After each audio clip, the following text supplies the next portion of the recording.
Bonjour Caroline et bonjour à toutes les mamans qui sont en train de nous écouter. Le thème de notre discussion d'aujourd'hui est l'alimentation de la femme allaitante. Je voudrais commencer par te présenter brièvement, Caroline, Mmh. puisque tu es maman de 4 enfants, expatriée aux États-Unis depuis 6 ans, tu es médecin généraliste spécialisé dans la petite enfance, consultante en lactation IBCLC et en hypnonaissance, et tu as fondé l'Institut Au sein en douceur en 2016. Tu es une des références en matière des freins restrictifs buccaux et tu formes maintenant les professionnels de la santé sur cette problématique. Je dois t'avouer que je trouve ton parcours impressionnant et certainement passionnant et j'envie toutes les mamans que tu as accompagnées jusqu'à présent ainsi que les professionnels de santé que tu formes. Alors je te remercie vivement d'avoir accepté d'être d'abord la toute première invitée du MAG et puis de partager ton expérience de l'allaitement en lien avec l'alimentation avec toutes ces jeunes mamans qui nous écoutent. On le sait, beaucoup de croyances entourent la maternité et la question de l'alimentation et c'est souvent une question qui est centrale chez les futures et les jeunes mamans.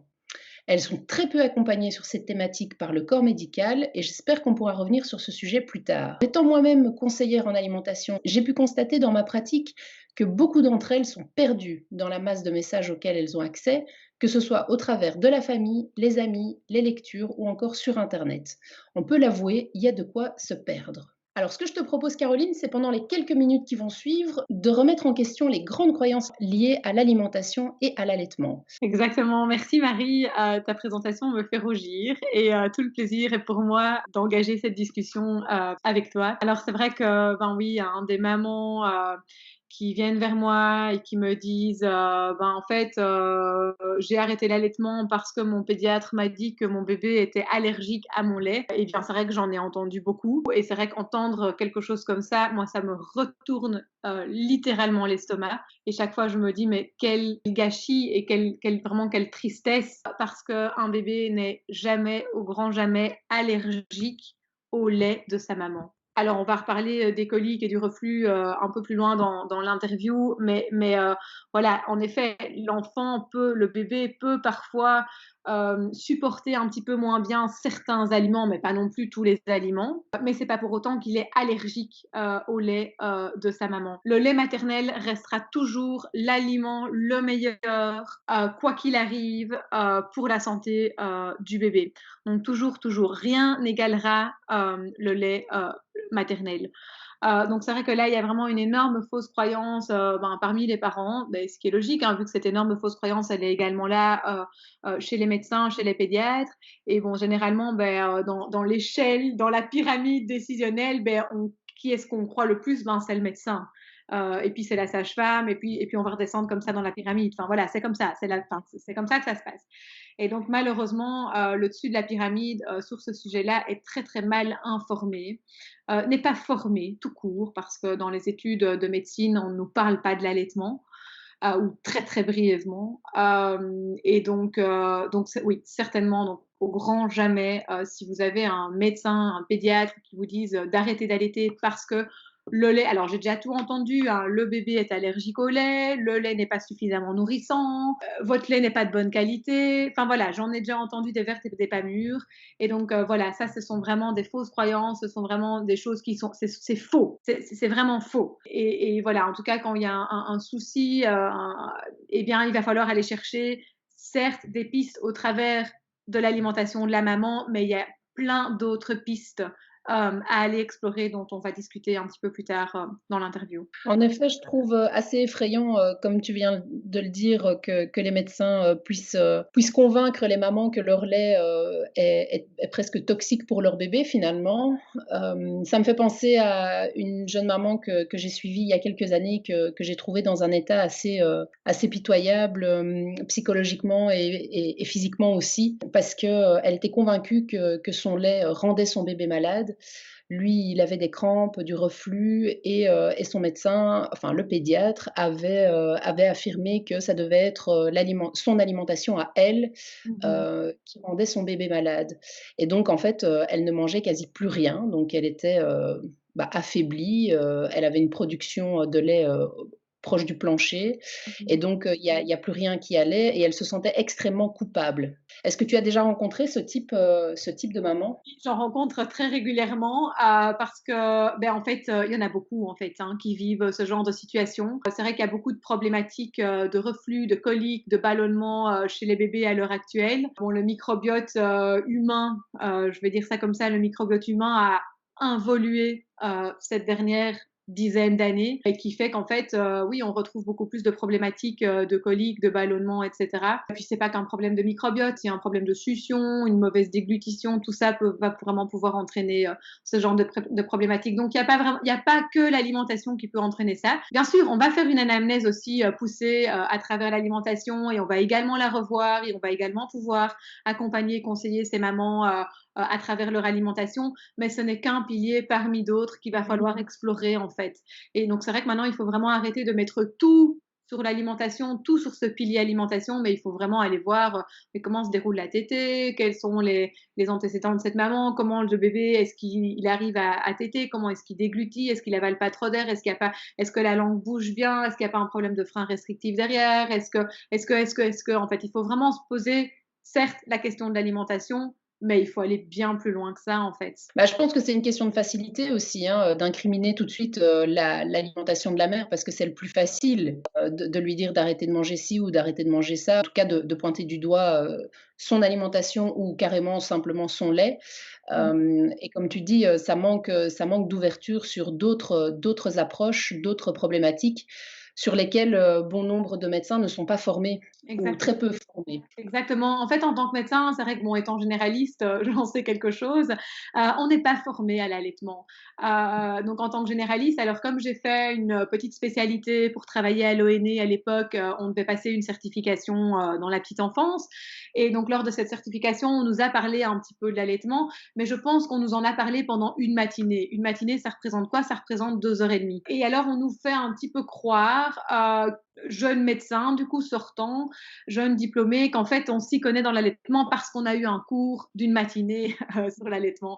Et donc, c'est vrai que du coup, quand on sort de nos études en tant que médecin, on a l'impression de s'y connaître parce que nous avons eu un cours sur l'allaitement, hein, et qu'on nous a entre guillemets dit que l'allaitement, parfois ça marchait, parfois ça fonctionnait pas, que c'était parfois pas toujours facile et que c'était un petit peu une fatalité. Et donc, du coup, voilà, pour nous médecins, comme on ne sait pas qu'on ne connaît pas, eh bien, on va chercher des causes, je ne sais pas trop comment, mais donc voilà, c'est clair que moi-même, quand j'étais médecin à l'époque, oui, je disais des âneries sur l'allaitement, quoi, soyons honnêtes. Heu, C'est je ne bien de sa le reconnaître. Oui, je ne savais pas que je ne savais pas, en fait, c'était ça le truc. Mmh. Je pensais bien Absolument. faire, je pensais, oui, je pensais bien faire. Je ne savais pas que je ne sa voilà, je ne savais pas que je ne savais pas et donc voilà, les médecins, et les pédiatres, ils ne savent pas qu'ils ne savent pas et donc voilà, des médecins ou des pédiatres qui sont, formés dans l'allaitement, ce sont des médecins ou des pédiatres qui ont été voir plus loin, qui ont par la suite fait des formations supplémentaires parce que ce n'est pas quelque chose dont on parle dans notre cursus, médical, en fait, tout simplement. Et tout comme on ne parle pas d'alimentation, de vitamines, de compléments alimentaires, tout ça, on n'en parle pas. Ce sont vraiment des notions qui font appel à des formations supplémentaires. Si on avait l'intention de s'intéresser à tel ou tel autre sujet, en fait. Tu m'as parlé aussi de microbiote, Marie. Mmh. Alors, c'est clair que là, le microbiote, tu en connais certainement bien plus que moi. Mais voilà, ce sont aussi des mamans et des bébés qui ont probablement un microbiote un petit peu altéré, dont il va falloir prendre soin, dont il va falloir refaire un petit peu. Et toutes ces problématiques peuvent donc entraîner ces problèmes de coliques, reflux, pleurs, ballonnements, etc., etc.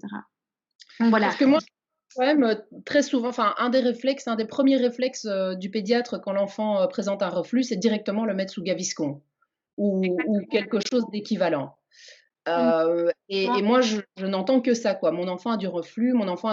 Alors je me demande dans quelle mesure ce reflux, il est pas parfois mal diagnostiqué et si, justement, par, par justement, la question de l'alimentation de la mère, est-ce il serait pas possible d'avoir plutôt, un de pouvoir, soigner plus naturellement que directement de mettre, sous médicaments? Ouais, tout à fait. Alors, c'est vrai que, le reflux aussi, on a le docteur Siegel qui fait beaucoup de travaux là-dessus, notamment chez les bébés qui ont un frein de langue restrictif, donc qui ont vraiment des problèmes de succion, qui ont une mauvaise mobilité de la langue, une mauvaise fonction de la langue, et ces Mmh. bébés qui du coup avalent beaucoup d'air quand ils boivent en fait. Ils boivent pas bien, la succion n'est pas bonne, et donc ces problèmes de succion engendrent beaucoup de reflux. Donc je pense que les reflux sont bien diagnostiqués, mais que c'est la cause qui est Mmh. mal diagnostiquée. Et comme souvent, ces bébés qui ont des problèmes de frein de langue restrictif, il y a également un problème de microbiote, il y a beaucoup de problèmes sous-jacents. Mais en fait, c'est pas juste, OK, le bébé a un reflux, on va mettre du Gaviscon et on va régler le problème. Non, il faut aller voir d'où vient ce reflux, en fait. Euh, Mmh. donc c'est vrai qu'en effet, c'est un gros problème, cette histoire de reflux. On diagnostique, on traite sans se poser la question de savoir, mais qu'est-ce qu'il y a derrière ce reflux? Qu'est-ce qui provoque ce reflux? Moi, c'est vraiment ça ma question, en fait. Du coup, ça m'amène à ma question suivante qui serait, est-ce qu'il y a vraiment des aliments qu'il faut éviter quand on allaite? J'ai déjà entendu, pas mal de mamans qui disaient qu'elles arrêtaient de manger des crudités parce que ça donnait, c'était la cause des pleurs du soir. Parce que Ouais. le bébé avait mal au ventre. En fait, Ouais. on cherche, à donner énormément d'excuses à des choses qui, je pense, sont extrêmement naturelles chez l'enfant. La maturation du système digestif, c'est parfois pénible pour l'enfant. Et on essaye, je pense, de toujours donner, trouver des excuses, Mmh mh. à tout, parce qu'on a envie de tout contrôler, alors Mmh. qu'en fait, ce petit bébé, bah, il est en train de se développer et que parfois se développer, bah, ça fait mal. Mais cela dit, il n'empêche que des médecins aussi ont validé, j'ai déjà entendu ça, que des médecins valident le fait qu'il y ait des aliments en particulier qui donnent des crampes aux bébés. Mmh. Alors écoute, moi je ne recommande absolument pas d'arrêter telle ou telle alimentation. Moi, quand une maman, qui a comme projet l'allaitement ou bien qu'une je rencontre une maman qui allaite et qui me dit: «Tiens, mais tiens, est-ce qu'il y a des aliments que je dois éviter?» Ma réponse est non. Non, il n'y a pas de raison d'éviter, quelque chose, certainement en plus de ça quand tout va bien. Quand tout va Mmh mh. bien, et surtout, ce que je leur dis aussi, c'est que voilà, le bébé, il est au contact de ces aliments depuis qu'il est dans leur ventre, via le liquide amniotique. Donc, il n'y a aucune raison d'arrêter tel ou tel aliment parce que on décide d'allaiter. Maintenant, quand on va être face à des pleurs du soir très importants, face à des inconforts digestifs, face à des ballonnements, etc., c'est certain euh, on va essayer de trouver le coupable, mais pas que dans les aliments. C'est vrai que oui, je poserai aussi des questions sur le régime alimentaire de la maman. C'est vrai que je vais refaire toute une anamnèse euh, assez conséquente pour essayer de se dépatouiller, comme on dit, mais je ne vais pas que aller, je ne vais pas que me limiter au niveau du régime alimentaire, en fait. Je vais également aller voir comment ce bébé peut téter, quelle est sa fonction de la langue, est-ce qu'il a des tensions, parce que des pleurs du soir, ce sont des bébés qui ont faim, ce sont des bébés qui ont mal, mais mal pas que à l'estomac. Euh, Mmh. il y a vraiment tout un système de fascia, tout un réseau de fascia qui fait que si bébé est né avec beaucoup de tension parce que ça a été une naissance, par exemple, médicalisée, hein, avec des forceps, des ventouses, un cordon autour du cou, voilà, souvent ce sont des bébés qui ont beaucoup de tension en fait. Et donc Mmh. ces bébés, ben, du coup, ben, ils pleurent parce qu'en fait ils sont inconfortables, pas que par un mot d'estomac, mais par ces différentes tensions. Ce sont des bébés aussi qui parfois ont faim parce qu'en fait, ce sont des bébés qui ont des troubles de la succion, qui n'arrivent pas à téter correctement et donc du coup qui mangent tout le temps. Et comme ils n'arrivent pas à téter correctement, les mamans peuvent avoir une baisse de lactation. Et donc oui, ce sont des bébés qui parfois peuvent avoir faim aussi, tout simplement. Donc ces pleurs du soir, il y a vraiment une multitude pour moi de causes qu'il faut aller rechercher.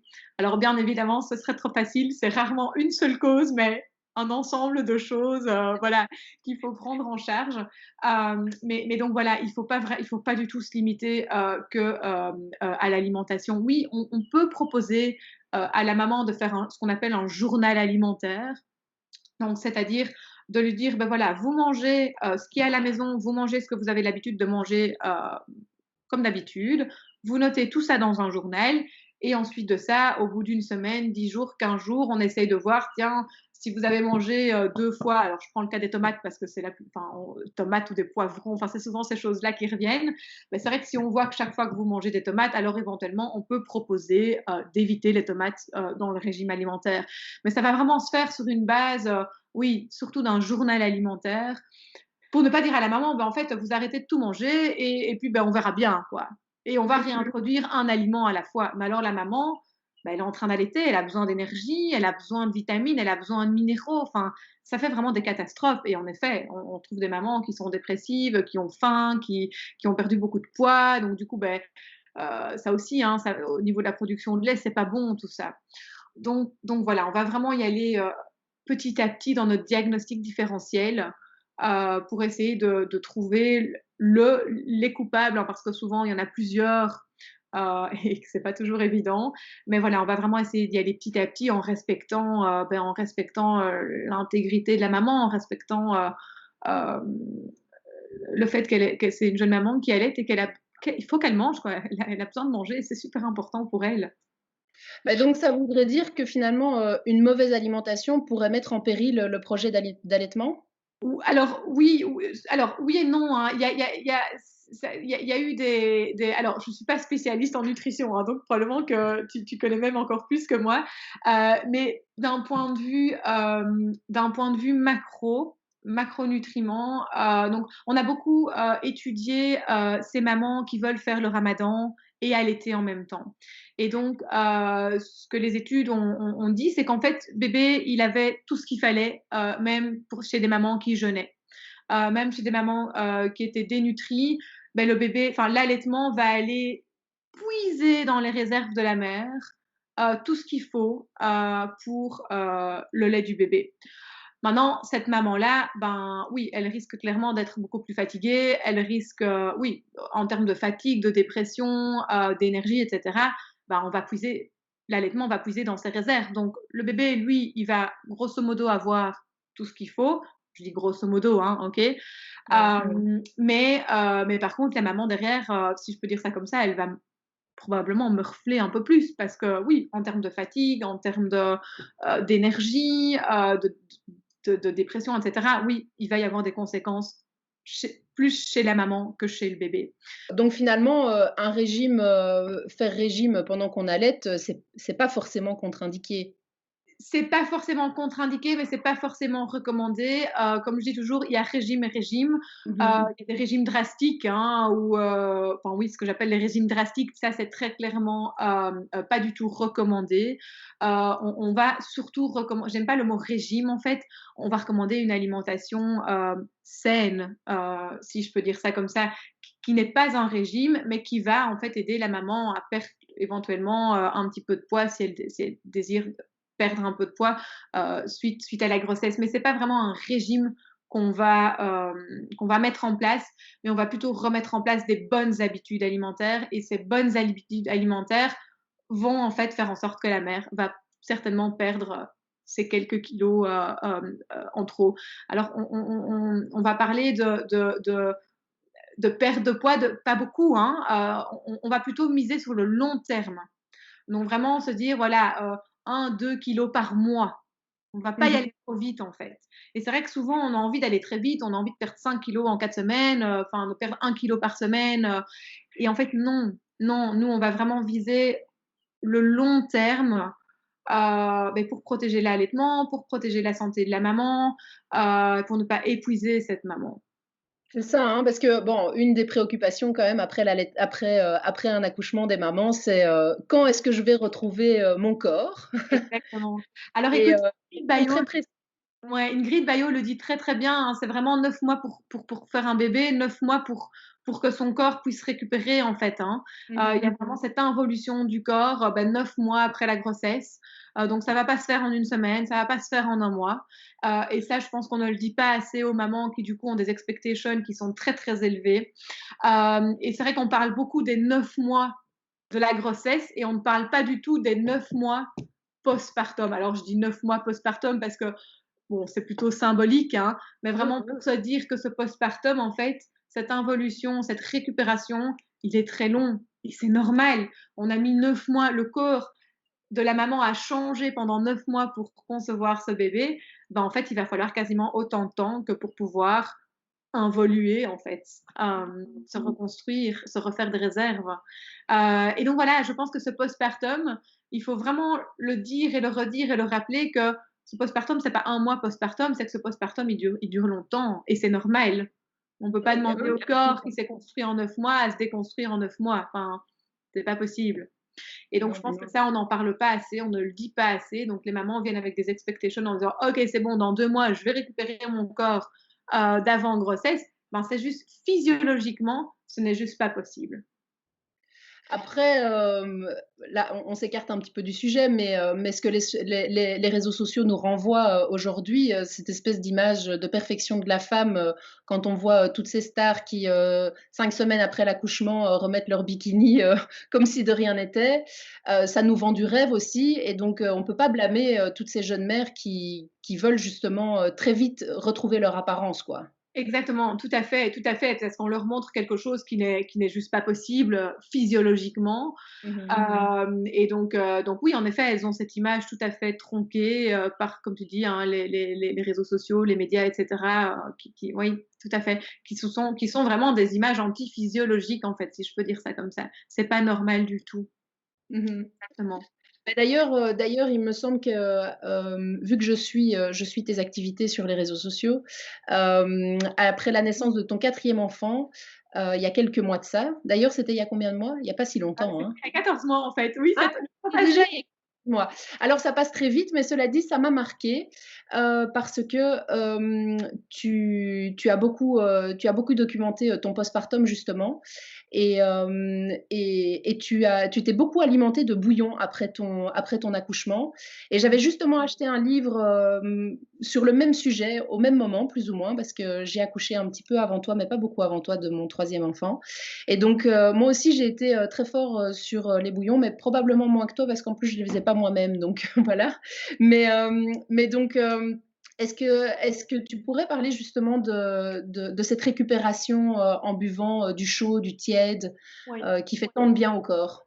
Alors, je voudrais, ajouter une petite note très, très importante, c'est vraiment de penser bien que je n'ai pas bu que du bouillon. Le bouillon, c'était vraiment un petit truc en plus de toute l'alimentation, que j'avais autour. J'ai pas bu des litres et des litres de bouillon par jour en espérant de perdre du poids. C'était pas du tout ça l'objectif. C'était vraiment ma petite tasse de bouillon en plus de mon repas, classique, si je peux dire ça comme ça. Donc voilà, le bouillon, c'est vraiment en plus, c'est un peu comme le verre de vitamines, quoi. Je m'en suis vraiment servie comme ça. C'était mon verre de vitamines, mais en plus de tout ce que je mangeais habituellement. Euh, donc c'est vrai que voilà, donc c'est vrai que ce petit verre de bouillon, en plus d'une alimentation saine, correcte, il reminéralise énormément le corps de la maman, en fait. Il faut savoir que pendant 9 mois, à nouveau, hein, un bébé, pendant 9 mois, si la maman, elle est un petit peu carencée en telle ou telle vitamine ou tel minéraux, lui, il va aller puiser toutes les réserves. Et donc, le bébé, lui, va plus ou moins avoir tout ce qu'il lui faut, mais c'est la maman qui, par la suite, va morfler parce que le bébé a pris dans ses réserves, en fait, si je peux dire ça comme ça. Mmh. Et donc, voilà. Donc ça, c'est une première chose. Alors la deuxième chose, c'est que pendant 9 mois, ben, la maman, elle a quand même construit un petit être vivant hein, de plusieurs kilos. Et tout ça est vraiment fait de minéraux, de vitamines, de plein de choses qui partent du corps de la mère, en fait. Et donc pendant 9 mois, oui, le bébé a quand même puisé pas mal de choses chez la mère. Et donc pendant déjà, alors l'idéal ce serait pas de le faire que après la grossesse, mais ce serait de le faire tout au long de la grossesse et bien continuer durant le postpartum, et bien de suppléer, de vraiment de reminéraliser le corps de la mère en fait. Et le bouillon de poule est une voilà est une idée parmi d'autres qui permet vraiment de reminéraliser, de revitaminiser le corps de la maman et aussi de prendre soin du microbiote de la mère et de l'enfant. Et si tu veux, ben, l'allaitement, c'est pareil. Hein, l'allaitement va aller puiser toutes les bonnes choses dans le corps de la mère. Et donc, tout au cours de l'allaitement, ça va vraiment être très, très important de continuer à reminéraliser, à minéraliser ce corps qui donne beaucoup, en fait. Donc voilà, moi ce bouillon de poule, je l'aime vraiment beaucoup parce que bah, c'est pas très, c'est simple à faire. On peut le congeler et alors voilà, on sort des petits pots plus ou moins régulièrement et alors voilà, c'est une petite tasse de soupe, si je peux dire ça comme ça, qu'on boit en plus de notre repas habituel en fait. Donc l'idée est pas du tout de ne boire que du bouillon et de ne plus manger rien d'autre à la place. Non, le bouillon vient vraiment en plus d'une alimentation complète, Mmh. normale, quoi. Ouais. Beh, en fait, moi, je m'étais intéressée à la question du bouillon, parce que c'est une tradition plutôt asiatique de boire du bouillon en récupération après l'allaitement.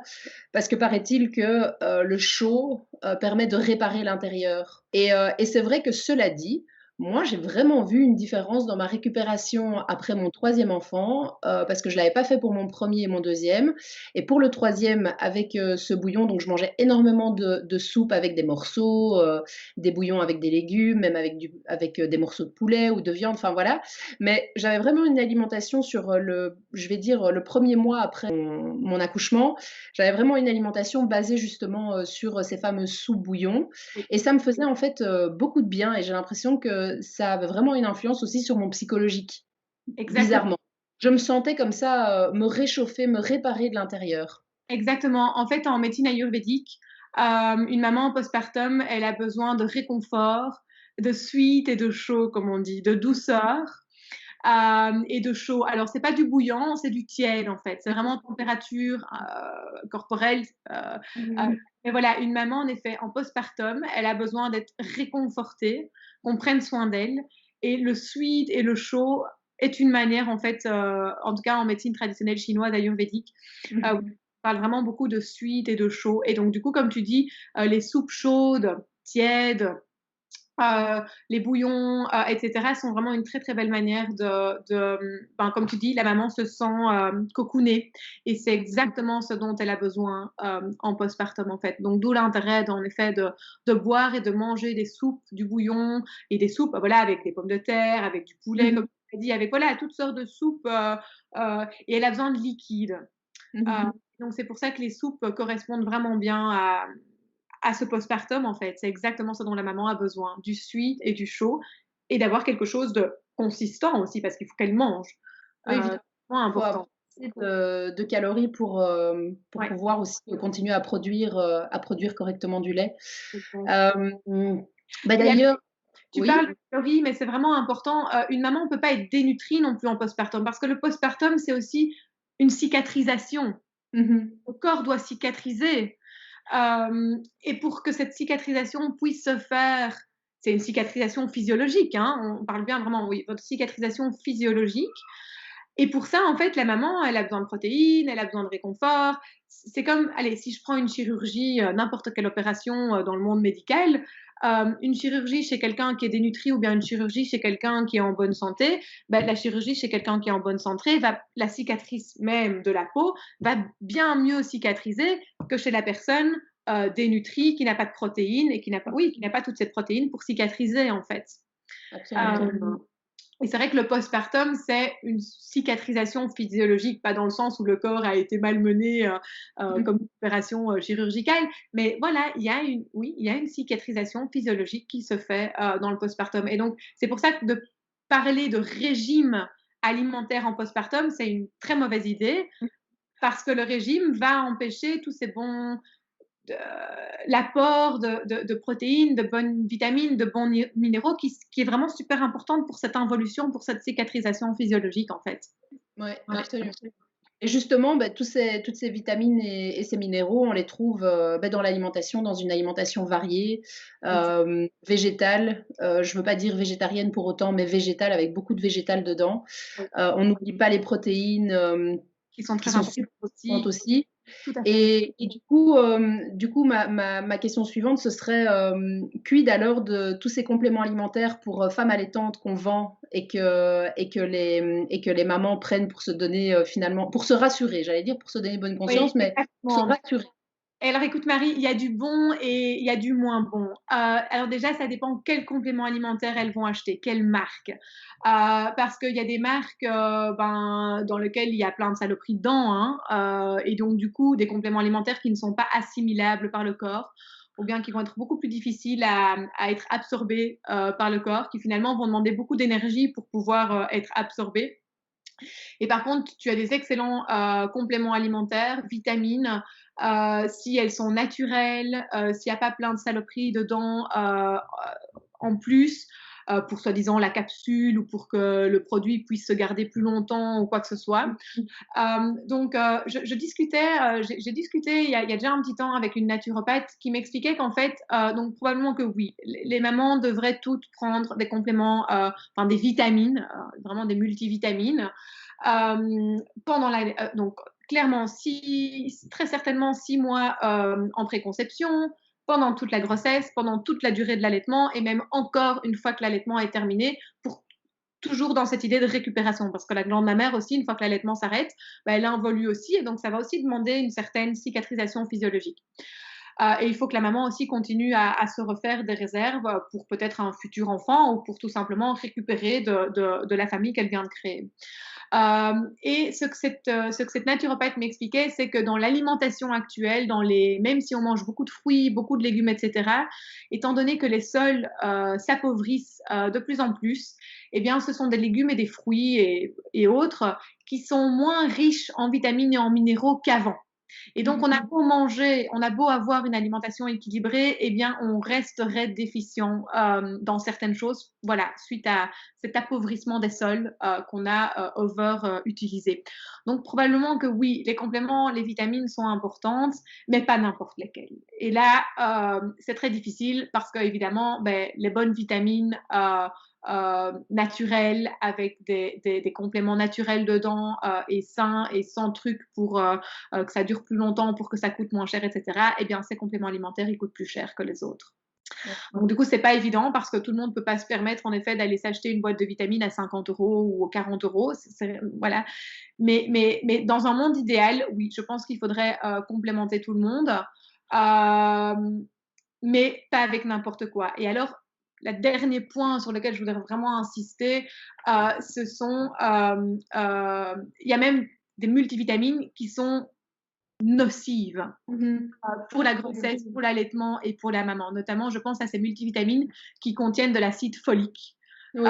qui devient pour moi, qui moi est devenu mon ennemi numéro un par rapport aux freins restrictifs, par rapport au microbiote, parce que bon, l'être humain est de moins en moins apte à métaboliser cet acide folique en méthylfolate. Pour que l'acide folique puisse être assimilable, puisse fonctionner, il doit être transformé en méthylfolate.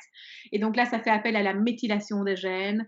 Et moi, je remarque que beaucoup d'êtres humains sur cette terre ont ce qu'on appelle ces fameux dirty genes, donc des gènes sales, des gènes les gènes ne sont pas modifiés, mais avec des polymorphismes différents, qui en fait, ça fait référence notamment au gène MTHFR, dont peut-être tu as déjà entendu parler, dont on parle de plus en plus, qui fait en fait que ces mamans sont incapables de métaboliser l'acide folique en méthylfolate. Et donc ces mamans vont aller accumuler dans leur corps l'acide folique ingurgité dans les multivitamines, acide folique dont elles ne savent rien faire, et qui vont prendre la place de certains récepteurs importants pour les méthylations de gènes.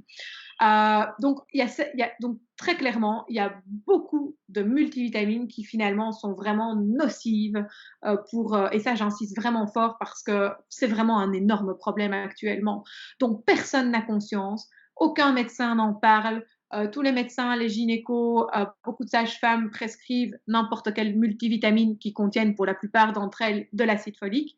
Pour tout ce coup-là, on est vraiment complètement à côté de la plaque. Donc ça, oui, donc il y a vraiment des multivitamines auxquelles il faut vraiment faire attention. Il faut vraiment, dans la mesure du possible, aller vraiment chercher un bon complexe de multivitamines avec les bonnes choses dedans. Et pour ça, vraiment, je vous encourage à oui, demander conseil à votre nutritionniste, demander conseil à une sage-femme qui s'y connaît vraiment, qui va vraiment faire attention, parce que c'est vraiment très, très important. On finit par faire pire que bien avec ces multivitamines, en fait. Et pourtant, la maman en a besoin. Ça, j'en suis de plus en plus persuadée. Je te rejoins tout à fait, hein, sur le fait que les sols sont extrêmement appauvris et que donc on est tous, plus ou moins, déficitaires ou carencés. Donc ça c'est vraiment, une grande réalité. Maintenant c'est vrai que concrètement pour les mamans qui se retrouvent, à devoir, choisir un complément vitaminé puisque pour ne pas citer le nom, je pense que les gynécologues aujourd'hui prescrivent de manière assez générale, l'Omnibionta, Ouais, qui est qui n'est vraiment pas top. Mmh.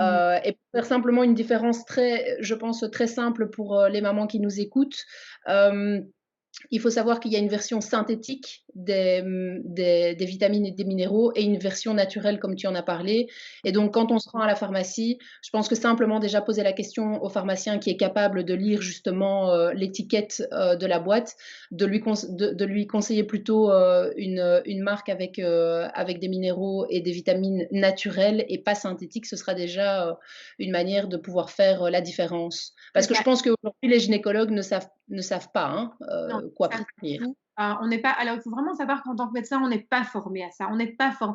Enfin, je suis médecin généraliste et au cours, j'ai jamais eu de cours de nutrition, j'ai jamais eu de cours sur les vitamines et sur les minéraux, j'ai pas eu de cours enfin, on n'a pas de cours sur toutes ces vitamines, cette nutrition. On a 0 heure, en fait. Ce qui devrait changer d'ailleurs. Oui, oui, parce que pour moi, c'est vraiment la base de la prévention, hein, et or, on aimerait bien que cette médecine devienne de plus en plus préventive. Donc voilà, à moins que l'on tombe sur un médecin, une sage-femme, qui s'est formé, qui a fait des formations supplémentaires, en fait, c'est vraiment ça. Oui. Mais donc vraiment, voilà, comme tu dis, demander au pharmacien concrètement une vitamine, un complexe multivitamine naturel et qui contient du folate. Pas de l'acide folique, mais vraiment du méthylfolate, des folates. Ça, c'est Ouais. vraiment très, très important. Pour moi, c'est vraiment le truc qu'il faut aller regarder dans les ingrédients. Et si vous nous écoutez, que vous avez une boîte de multivitamines chez vous, vous allez dans la liste des ingrédients et il est clairement marqué soit c'est de l'acide folique, soit c'est du méthylfolate. Et Mmh. simplement, c'est écrit de manière très claire. Et donc, rien que vous à la maison, vous pouvez déjà les checker en fait. Ouais. Mais bon, il faut pas pour autant, sous-estimer l'importance de l'alimentation, même si celle-ci est plus pauvre qu'avant. Bien De sûr, toute façon, avant même de prendre des complexes vitaminés, je pense que l'alimentation, elle est vraiment centrale. ça c'est clair. Il faut manger, le moins transformé possible, le plus naturel possible, moins de pesticides. Je vais pas faire ici, l'apologie du bio, mais clairement, aller vers, le bio ou des pratiques similaires en tout cas. Exact. Pour avoir justement un maximum de bonnes choses, apportées par l'alimentation. La dernière chose que je voudrais te demander, c'est soit je suis en cours d'allaitement et je remarque que ma production baisse, est-ce que je peux incriminer un aliment? Soit je voudrais arrêter d'allaiter, donc est-ce que je dois changer mon alimentation pour stopper la production de lait? Alors la réponse est de nouveau, c'est un petit peu oui et non. Donc c'est clair que oui, il y a des aliments qui sont, comme on dit, galactogènes, qui vont augmenter un petit peu la production de lait, mais c'est très minime. Il faut vraiment se dire que s'il y a une baisse de lactation, euh, oui, on va aller voir l'alimentation, c'est sûr, mais pas que. On va de nouveau aller revoir la succion du bébé, on va aller revoir éventuellement les fausses croyances, hein. Si on a dit à des mamans, ben oui, il faut allaiter toutes les 3 heures, mais que le rythme de ce bébé-là, c'était quand même un peu plus que toutes les 3 heures, ben voilà, ça va faire une baisse de lactation. Si on a un bébé qu'on a drillé pour passer ses nuits, ben oui, là pareil, ça va provoquer des baisses de lactation. Donc voilà, il n'y a pas que l'alimentation qui va provoquer des baisses de lactation. J'ai envie de dire que donc oui, c'est clair que chez une maman qui va avoir du mal à produire suffisamment de lait pour son bébé, on va en effet aller quand même vérifier l'alimentation, être sûr qu'il n'y ait pas en effet un aliment qui ne nous aide pas. Je vais plutôt le voir comme ça. Donc oui, par exemple, il y a la menthe, le persil qui peuvent diminuer un petit peu la production de lait, mais bon, il faudrait déjà en manger beaucoup. Mmh. Je pense une maman qui ferait de la soupe de persil tous les jours, oui, je pense que ça va influencer sa production de lait. Ou bien une maman qui boit du thé à la menthe 5 fois par jour, oui, ça peut influencer. Maintenant, un thé à la menthe et une soupe au persil une fois comme ça ne doit pas influencer la lactation. Il n'y a pas de raison. Si vraiment la lactation est très très sensible, moi j'irais quand même voir s'il n'y a pas quelque chose d'autre derrière en fait. Parce qu'il n'y a pas que les aliments qui donnent des baisses de lactation. On va dire que les aliments vont être un petit peu la goutte d'eau qui va faire déborder le vase. Pour moi, c'est plutôt ça.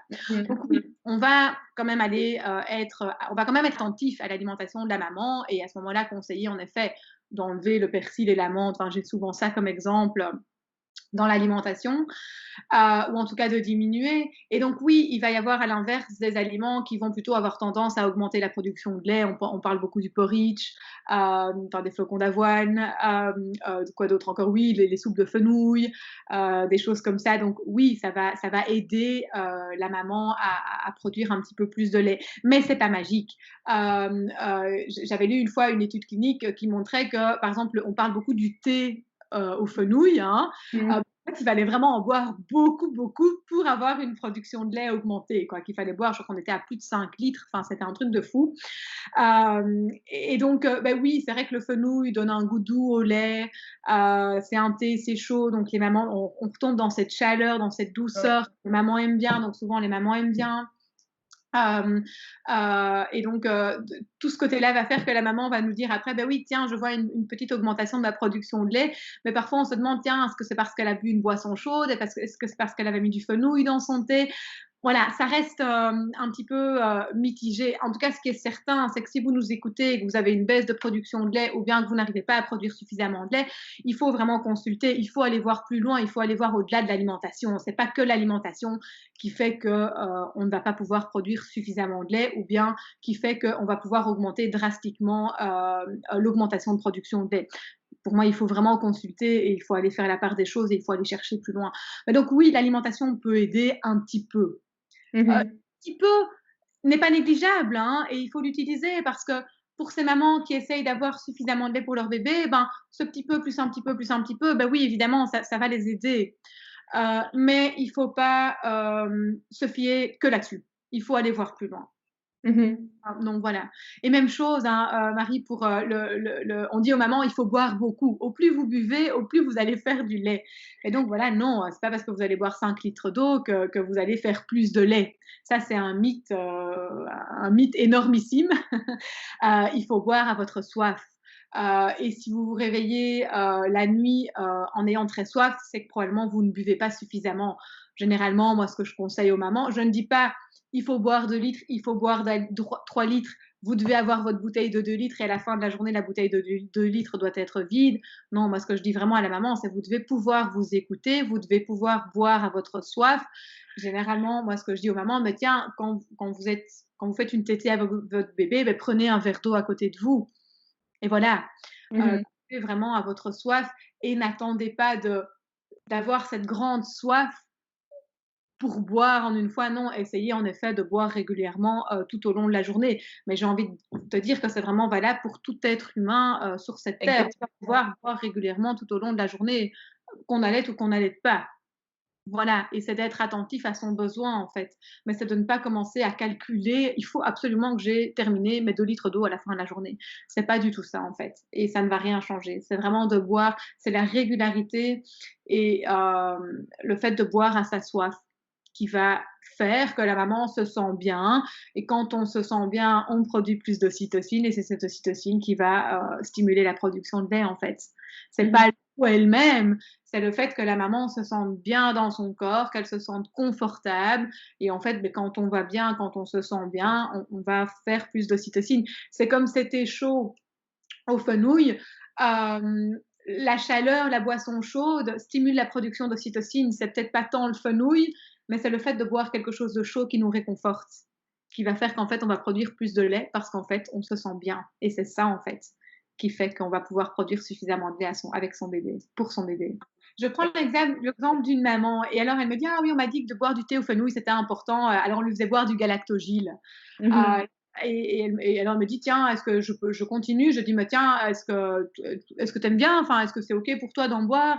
Elle me dit: «Ah», alors elle me dit comme ça, elle me dit: «Ah, c'est vraiment dégoûtant, je déteste ce truc». Bah, je dis: «Bah, alors surtout jette-le à la poubelle parce que chaque fois que tu vas boire ton truc que tu aimes pas du tout, ben, en fait, ton ocytocine, elle baisse, donc c'est pas du tout ce qu'il nous faut».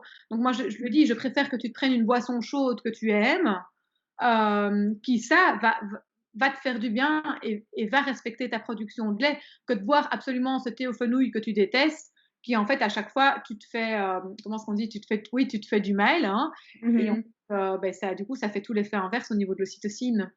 Je crois qu'on doit plus souvent se rappeler qu'il y a, des femmes qui allaitent, partout dans le monde dans des conditions, certainement bien moins, favorables et bien moins faciles, que les nôtres et Mmh. donc, je pense que le maître mot finalement, c'est vraiment, de se faire confiance et de se faire du bien Oui, et maintenant, je dis pas que parfois, il y a des vrais problèmes liés à l'allaitement. Il y a des mamans qui ne produisent pas de lait, qui tout à font fait. des pires des mains, mais ça, c'est autre chose. Ça concerne pas la majorité des femmes, qui allaitent.